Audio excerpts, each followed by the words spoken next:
seikhlasnya Bu. Apapun yang terjadi, misalkan ingin dimarahin gurunya atau jempel, kita harus ikhlas. Jangan sampai mungkin ngejelekin pesantren ini gitu, misalkan pesantren itu mah bla bla.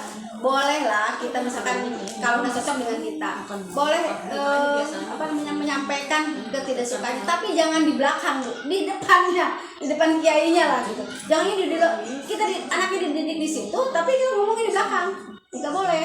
Harusnya kalaupun tidak setuju, ngomong langsung, Pak Kiai saya tuh nggak setuju nih, misalkan anak saya digini. Tapi kalau misalkan dalam hal kewajaran, kita udah ikhlasin aja Bu, itu insya Allah anaknya akan berhasil, sukses lah gitu. Kenapa? Karena mereka juga ngedidik pasti untuk kebaikan kan. Itu besar banget pada perubahan anak kita ketika mungkin kita naruh anak di suatu lembaga dan kita ikhlas ridho anak kita gituin gurunya. Jangan sampai ngomong di belakang, kalau nggak setuju omong langsung Bu punten, tapi dengan bahasa yang baik lah ya. Itu banyak kejadian Bu. Saya sebagai guru mungkin orang tuanya saking hebatnya, banyak harta, kedudukannya tinggi, nganggap guru SD itu nggak ada apa-apanya gitu ya. Tapi alhamdulillah anaknya juga nggak berhasil juga kalau terlalu ngeliatin anak ke gurunya. Hati-hati nih kalau kita punya anak di sekolah ini manapun, masuk SD atau masuk pesantren atau masuk perguruan gitu. Doakan anak kita, doakan juga ke gurunya. Jangan sampai kita gue itu tuh gitu, tapi di belakang udah di belakang nggak usah diceritain. Mending lebih baik Bu punten Bu, kalau anak saya tuh bagusnya nih, misalkan langsung aja ngomongnya bahasa yang baik-baik, karena guru juga manusia Bu. Kalau istilahnya diituin Bu, istilahnya kejadiannya kecil tapi menuntutnya besar, maksudnya ke guru tuh menuntutnya besar gitu. Hati-hati dengan itu, karena akhlak itu lebih utama kan dibandingkan keilmuannya kan. Itu salah satunya. Yang kedua Bu, kewajiban orang tua itu adalah wajib dipelihara, berarti diurus ya. Itu di Al-Ahrim ayat 6. Al-Ahrim kali ya? Itu suci Al-Ahrim. Al-Ahrim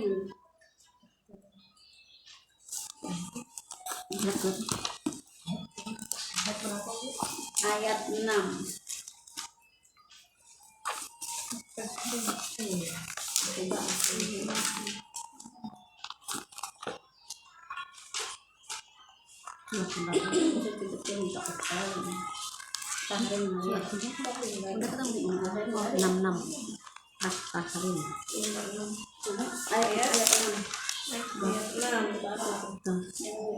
Wahai orang-orang yang beriman, peliharalah dirimu dan keluargamu dari api neraka yang bahan bakarnya adalah manusia dan batu. Jangan yang kasar dan keras, yang tidak berhak kepada Allah terhadap apa yang Dia perintahkan kepada mereka, dan selalu mengerjakan apa yang diperintahkan. Berarti istilahnya Al-Quran itu apa ya? Udah petunjuk banget buat kita untuk hidup. Semua udah diatur dari sebelum lahir sampai kuliah lagi, di sini udah diatur gitu. Tinggal kita mau mengkaji apa enggak, mau mempelajarinya apa enggak, atau mau melakukan setelah dapat ilmu apa enggak gitu. Nah, itu ya, berarti wajib dipelihara anak kita tuh. Pelihara apanya? Tadi keimanannya, kesehatannya, ya kan?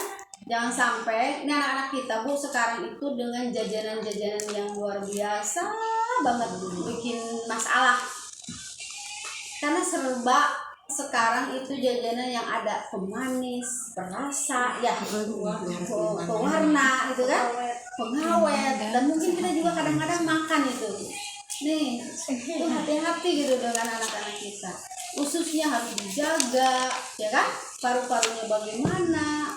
Itu harus kita sebagai ibu harus udah nambah wawasan kita lah. Jangan sampai anak-anak kita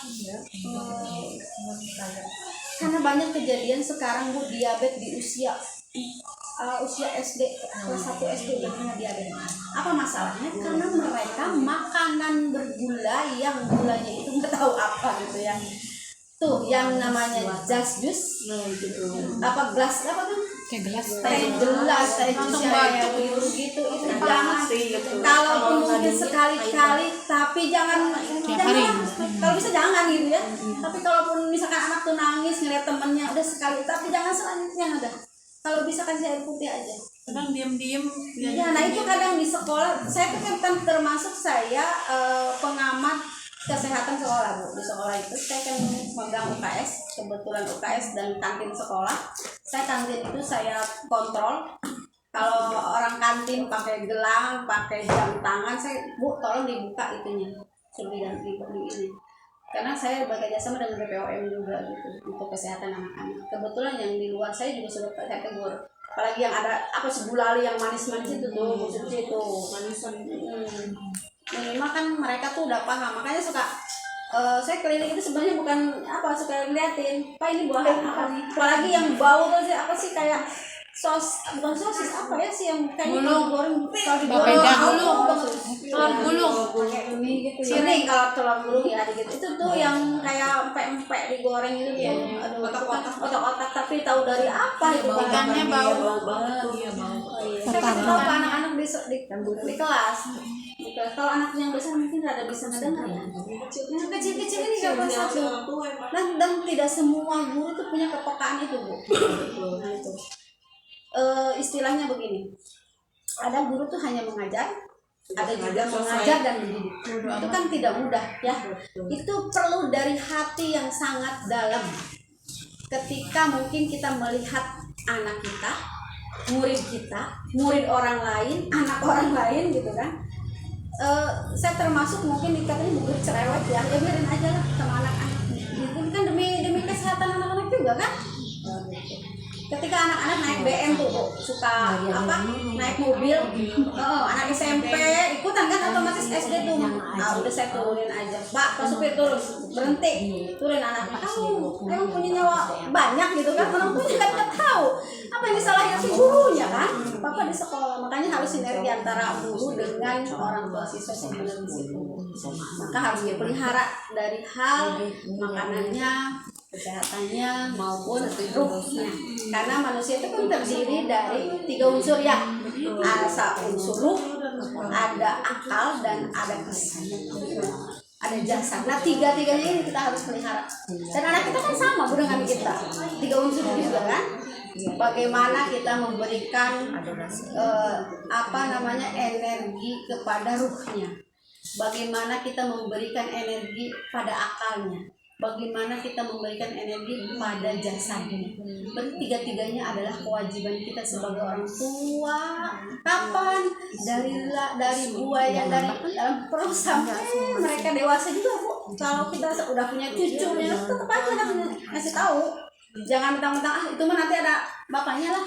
Kita sebagai misalkan udah punya cucu nih. Neneknya itu kan kewajiban kita juga memberitahu gitu kalau takutnya anak kita misalkan kerja cucu kita titipin itu kan tanggung jawab kita juga kan sebagai generasinya gitu sebagai untuk meneruskan mata rantai kita yang baik nah itu kita harus terus update keilmuan kita pengetahuan kita keikhlasan kita untuk terus aja memberitahu tapi jangan caci maki tapi dengan bahasa yang lain karena anak-anak itu sebenarnya pengen diperhatiin terus gitu ya dengan bahasa yang baik apalagi kelas 1, kelas 2 tuh anak yang butuh itu kelas 2 ya sekarang kelas 1 ya kebetulan saya tuh ngajarin kelas 3 terus Bu di kelas 3 jadi itu pengalaman saya mungkin di bidang pendidikannya kebetulan saya itu ganti kepala sekolah sekarang Bu Cici di SD mana Bu ngajar? Di Pocok 1 Bu ya. Tetap aja bapak-bapak Bundung ke BPOM Bundung puskesmas kemarin harus ke puskesmas sayangnya ada yang meninggal nggak bisa ini jalan tapi mudah-mudahan yang mungkin ilmu yang saya dapatkan dari luar ketika saya masuk ke sekolah bisa diterapkan dengan baik pada sekolah dan saya juga kalau ketemu orang tua saya senang banget sebenarnya kalau ketemu orang tua ngobrol tuh Bu gitu jadi Bu anak saya gimana ini enak banget komunikasi seperti itu jadi sama-sama lah gitu sama-sama memelihara anak-anak kita gitu. Karena kalau di sekolah mungkin anak-anak itu yang tanggung jawab yang satu kelas ada 45 siswa saya tanggung jawab saya kan ketika apa-apanya tiba-tiba sakit perut misalkan tadi makan apa gitu kan pasti makanan yang pedas segala macam gitu kenapa tadi makan itu tanggung jawab seperti orang guru kan di situ makanya berat sebenarnya Bu kalau dimaknai itu seorang guru itu berat banget sebenarnya. Ya bayangkan aja kita kalau satu di rumah ya anak kita satu kan udah bagaimana ini yang 40 saya sekelas itu 42 gimana Cipocok Jaya 1 itu satu kelas 42 sampai 45 siswa dan itu perlu perhatian penuh kan. Nggak mau kan anak ibu sekolah di Cipocok nggak diperhatiin sama gurunya gitu kan.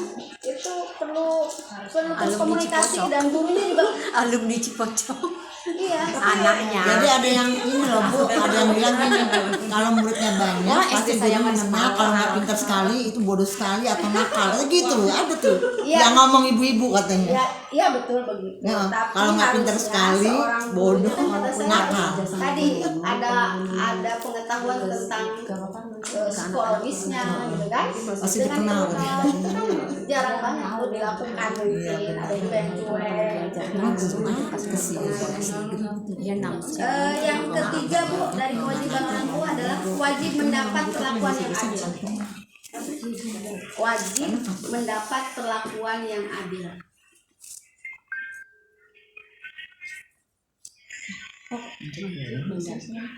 Wajib mendapat perlakuan yang adil.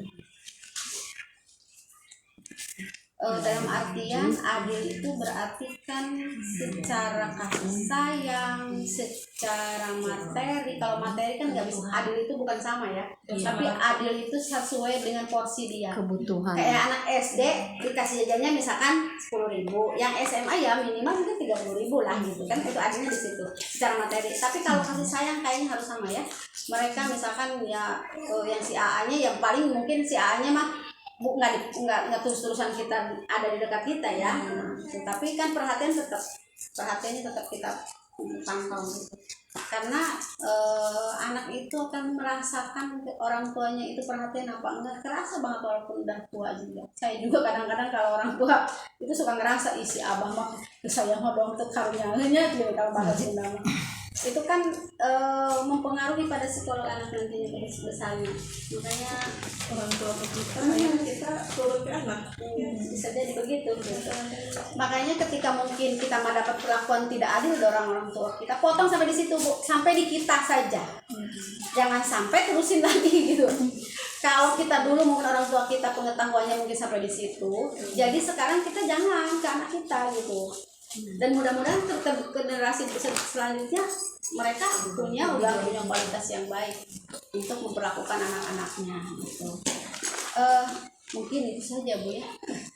Saya dapatkan ilmu ini dari seorang dosen saya waktu di PGSD 2 tahun 90. Ilmunya. Dia seorang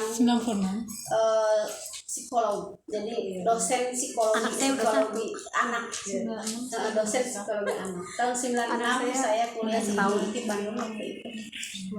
Dan mudah-mudahan ilmu yang mungkin sebenarnya ilmunya sudah lama tapi bisa diupdate dengan yang baru lagi gitu. Bisa disinergikan dengan Al-Qur'annya, bisa disinergikan dengan psikolognya, bisa disinergikan dengan lingkungan sekarang. Sekarang seperti apa anak kita memperlakukan dengan gadgetnya ya, dengan segala macamnya. Anak kecil itu main gamenya lebih pintar dari kita. Dede Bu, anak saya 2 tahun setengah. Mas ini nih, gini nih mah. Padahal nggak diajarin. Itu mereka pintar. Mereka mungkin bisa dari lihat kakaknya. Iya biar muka lucu ke anak.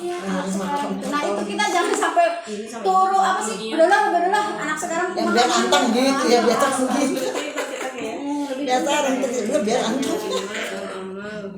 Mungkin itu saja untuk hari ini, mudah-mudahan bermanfaat. Kita saling doakan juga. Saya juga bukan udah berhasil mendidik anak saya waktu karena anak saya masih kecil, termasuknya masih perjalanannya panjang, tapi minimalnya udah yang sudah mungkin ibu dapat dan kita lakukan gitu, kita beri sharing terus. Dan ibu juga yang udah dapat di sini jangan di buku aja gitu kan, bagilah langsung tetangga nih pulang-pulang gitu kan. Minimalnya masalah makanan Bu, harus di-sharing kepada tetangga yang mungkin tidak hadir hari ini, ketemu lagi ngobrol gitu. Jadi sebenarnya dakwah itu nggak mesti dengan drama, tapi dengan ngobrol saja udah bisa memperbaiki orang, tapi dengan bahasa yang baik. Jangan, hei bu, lah itu orang udah cana naon ngesian cenanya. Tutup aurat gitu.